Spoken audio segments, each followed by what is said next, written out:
Boy, this is intimate. You gonna eat that?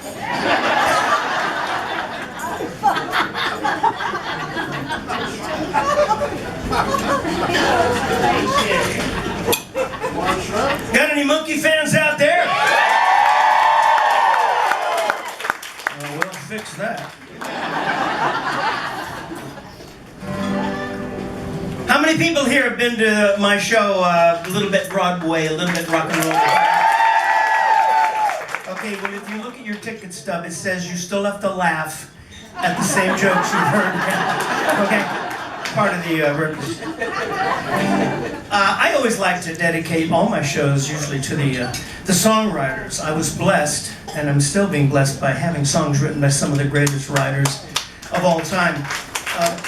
So I like to dedicate my show to these writers. That last one, Lieber and Stoller, of course, wrote. You probably, if you went and saw Smokey Joe's Cafe, you would have heard that, but I had a hit with it, Top 20 with the Monkees, way back in 19...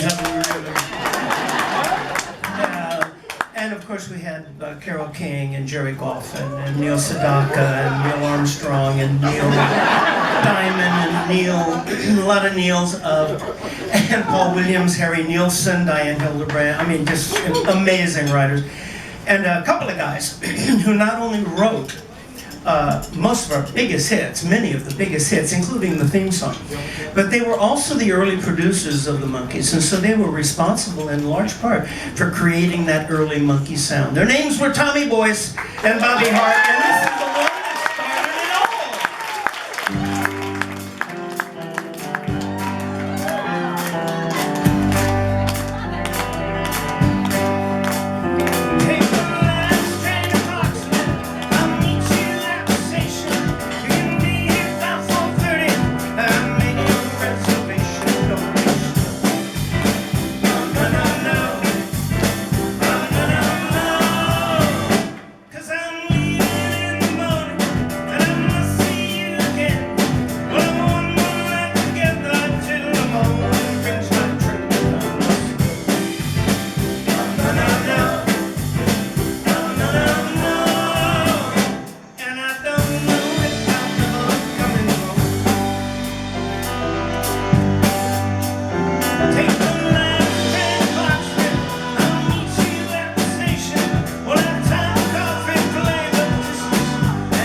note on that song. Bobby Hart confessed to me, reminded me not long ago, that when I went in to record that, original vocal. It was probably after a full day of filming the television series, 12 hours, and then I went in and sometimes did 2 or 3 lead vocals every night.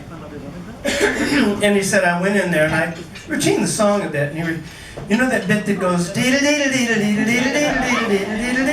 that had words to it originally. I'm going down the train and I won't see you again and I got to that part and I said, I can't do that. There's no way I'm gonna learn that in like 5. And so he said, yeah, screw it, just go diddle diddle.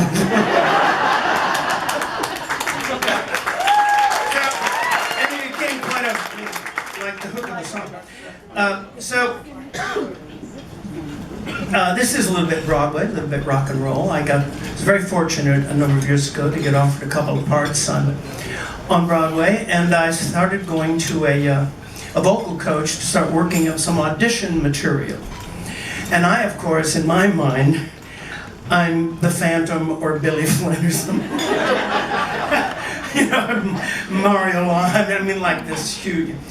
He said, you know, you might want to try to work up stuff that you actually could get the part. Well, like Sandy in Grease or something.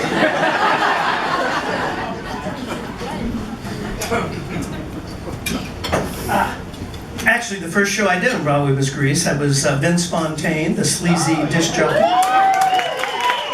Typecasting, but hey. So I did work up one song, and it became my little party piece. And this is a song that actually got me 3 different shows. It's from Urinetown, if anybody remembers that wonderful little.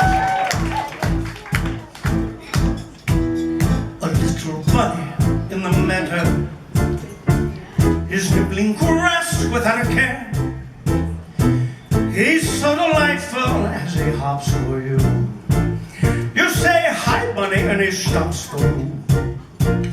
You pull your trigger, and he drops for you. Goodbye, bunny boo. Hello, rabbit stew. Get me, boys? You tell him, boss. Don't be the bunny. Don't be the stew. Don't be the dinner. You've got better things to do. Ain't no joke. That's why it's funny. Advice to you. Don't be the bunny. Don't be the bunny. A little bunny at a toll booth. He needs a measly 50 cents. Our little bunny didn't plan ahead. Poor bunny simply hasn't got the bread. He begs for mercy but gets jail instead. Hoss and feathers in the air as the bunny gets the chair. See the moral, people? Clear as day, boss. Don't be the bunny. Don't be the dope.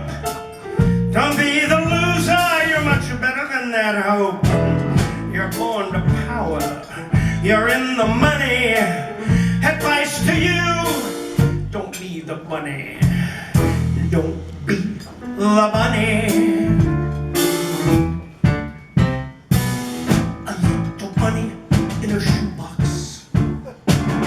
He thinks he's found a brand new home. So snug and close in your closet door.